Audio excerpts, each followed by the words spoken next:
I never thought I'd be sitting in my car outside my sister-in-law Amanda's house, trying to stop my hands from shaking as I listened to my children crying in the backseat. My twins, Emma and Noah, both 8 years old, were clutching their report cards, mostly B's with a few C's, while tears streamed down their faces. "Mommy, is it true?" Emma's voice cracked. "Does Daddy really not love us because we're not as smart as Josh and Lily?" My heart shattered. I turned around to face them, taking in their red-rimmed eyes and trembling lips. Just 2 hours ago, they'd been excited to show their report cards to their aunt and cousins during our weekly family dinner. Now, they looked defeated. "Of course not, sweethearts," I said firmly, though inside I was seething.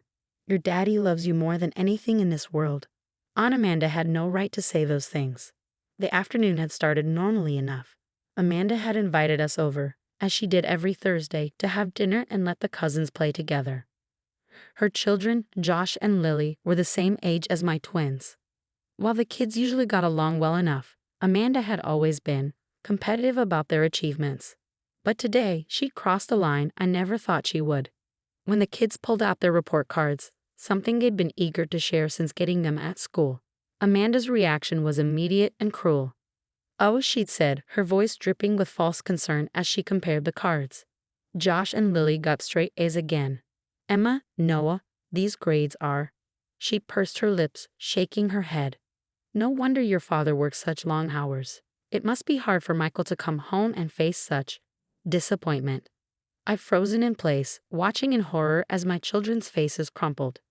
Before I could react, Amanda continued, speaking to her own kids but loud enough for everyone to hear. "This is why your Uncle Michael spends more time at the office than at home.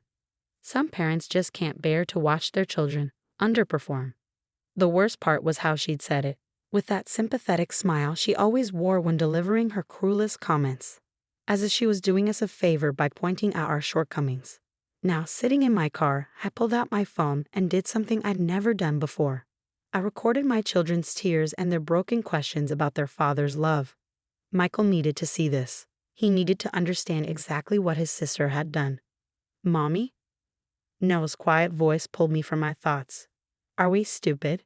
"No, baby," I said firmly, turning around again to face them both. "You are both incredibly smart, kind, and wonderful children. And you know what? Being smart isn't just about grades. It's about how you treat others, how you solve problems, how you view the world. Your father and I are so proud of you both."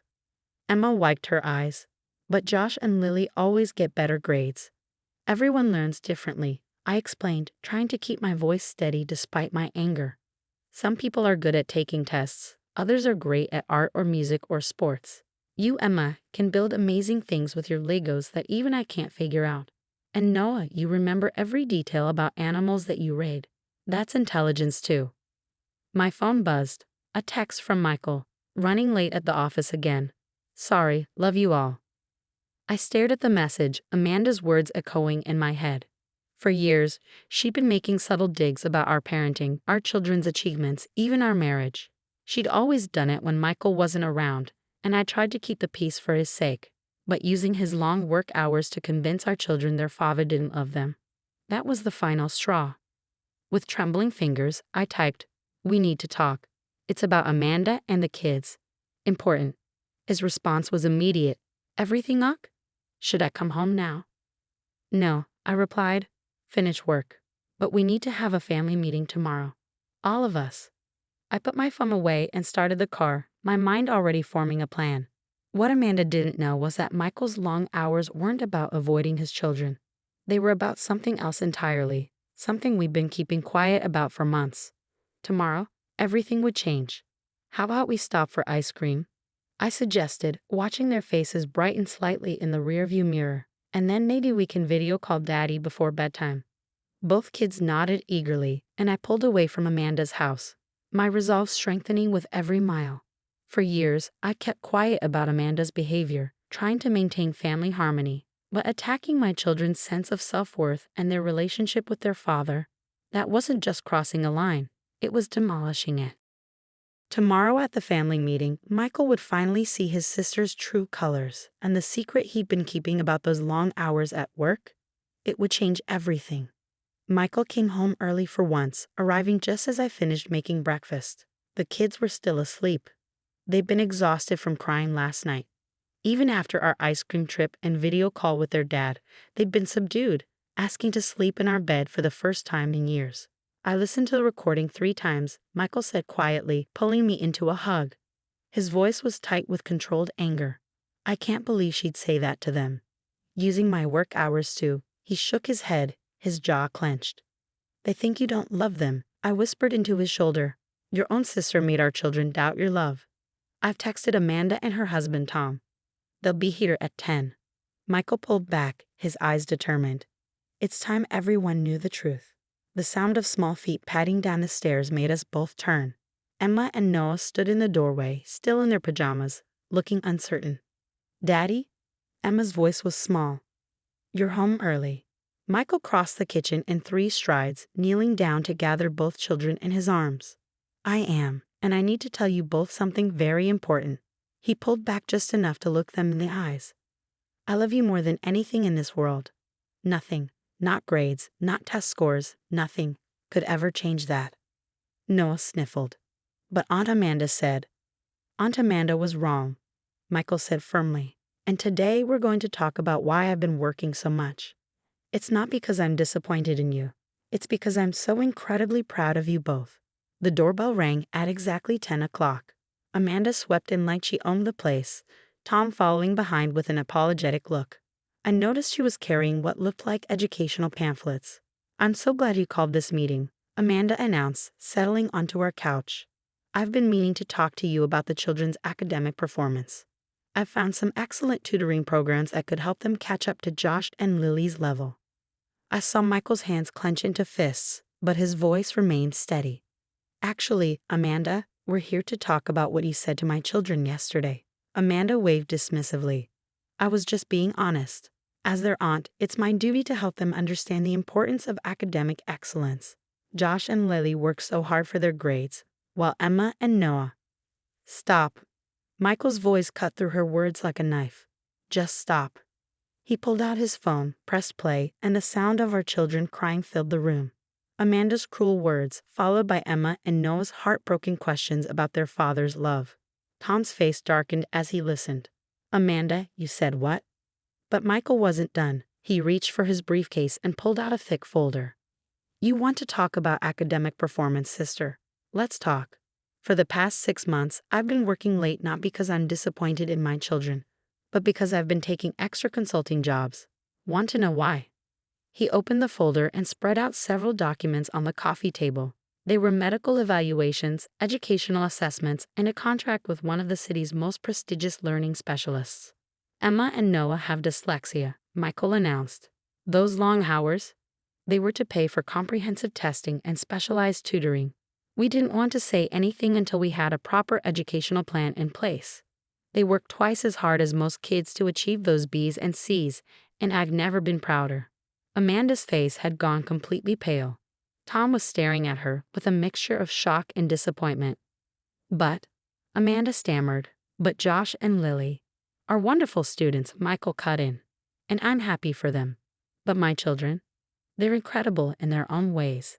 Emma can look at a jumbled pile of Legos and see a masterpiece waiting to happen.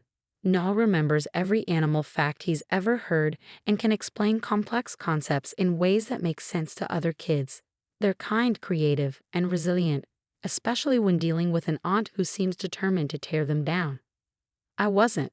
Amanda tried to defend herself, but Tom interrupted. Yes, you were. His voice was quiet but firm. And it stops now. I glanced toward the stairs and saw Emma and Noah sitting on the steps, listening. Their faces showed a mixture of relief and understanding, finally hearing an explanation for why reading and writing had always been so challenging for them. Michael followed my gaze and smiled at our children. Come here, you two. They rushed down the stairs and into their father's arms. Michael hugged them tight, then turned back to his sister. The tutoring starts next week. We found specialists who work specifically with dyslexic children. And you know what? Those B's and C's our children earned, knowing how hard they worked for them makes those grades worth more than any A. The silence that followed Michael's revelation was deafening. Amanda sat frozen on our couch, the tutoring pamphlets she'd brought now lying forgotten on the coffee table. Tom had moved to stand behind her, his hand gripping the back of the couch so tightly his knuckles were white. 6 months, Tom said quietly. You've been comparing our kids to Emma and Noah for 6 months, knowing they were struggling, making them feel inferior. He shook his head, disappointment evident in his voice. What kind of example are we setting for Josh and Lily? As if on cue, we heard the front door open. Josh and Lily walked in. They'd been playing at the neighbor's house during the meeting. They stopped short when they felt the tension in the room. Mom? Lily asked, looking uncertain. What's wrong? Amanda opened her mouth, then closed it again. For once she seemed at a loss for words.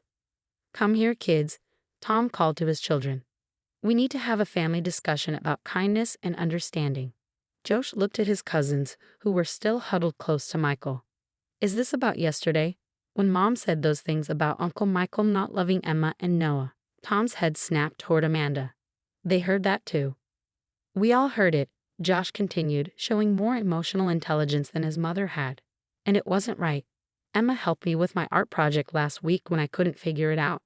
She's really good at seeing how things fit together. And Noah explains science stuff better than our teacher sometimes. Lily nodded eagerly.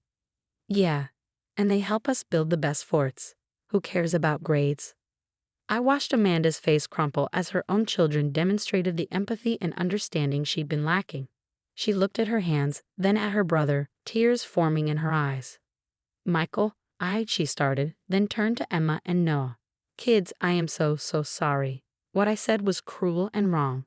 I got so caught up in this idea of academic perfection that I forgot what really matters. Which is, Michael prompted, his arms still protectively around our children. Family, Amanda whispered. Love. Supporting each other. I've been horrible, haven't I? Yes. Tom answered before anyone else could. But acknowledging it is the first step to changing. The next hour was filled with honest conversations. Josh and Lily shared stories about their cousins' strengths. Emma's incredible spatial awareness and creativity, Noah's gift for explaining complex topics. Tom talked about his own brother, who had struggled with dyslexia undiagnosed, and how he'd gone on to become a successful architect. Finally, Amanda turned to her niece and nephew. Emma, Noah, I need you to know something. Your dad doesn't work late because he's disappointed in you. He works late because he loves you so much he'd do anything to help you succeed. And those B's and C's you earned, knowing how hard you worked for them makes them even more impressive than straight A's. The twins looked at their father, who nodded in confirmation. That's right. And now that you'll be getting the right support, things will get easier. Not because you need to get perfect grades, but because we want learning to be less frustrating for you. Can we still have our Thursday dinners? Noah asked quietly. I like playing with Josh and Lily. Of course you can, Tom answered, giving his wife a meaningful look. But things will be different now. No more grade comparisons, no more competition. Just family enjoying time together. As if to prove his point, Josh turned to his cousins. Want to go build a fort in the backyard? Lily and I brought our new blankets. The 4 children raced outside, their laughter floating back through the open window. Amanda watched them go, wiping tears from her eyes. I have a lot to make up for, she said softly. Yes, you do, Michael agreed. But that's what family does. We give each other the chance to do better, to be better. 3 months later, the change in our family dynamic was remarkable. Thursday dinners became a highlight of the week rather than a source of dread. Amanda threw herself into learning about dyslexia, even joining a support group for parents of children with learning differences. The kids flourished. With proper support and accommodations, Emma and Noah's confidence soared. Their grades improved somewhat, but more importantly, they stopped feeling ashamed of their learning differences. Josh and Lily became their biggest cheerleaders, bragging about their cousins' achievements in areas beyond academics. As for Amanda, she finally learned that being a good aunt meant celebrating her niece and nephew for who they were, not who she thought they should be. The competition was over, replaced by genuine love and understanding. Last week, she hung all 4 children's latest art projects on her fridge. Emma's intricate Lego design sketches right next to Lily's perfect math test. Different strengths, equal pride. And Michael? He still works late sometimes, but now it's just one evening a week. For a parent support group he started for families dealing with learning differences. Our children may have inherited his dyslexia, but they also inherited his determination, resilience, and capacity for love. Sometimes the strongest family bonds are forged in the moments when we learn to accept and celebrate our differences rather than compete over them.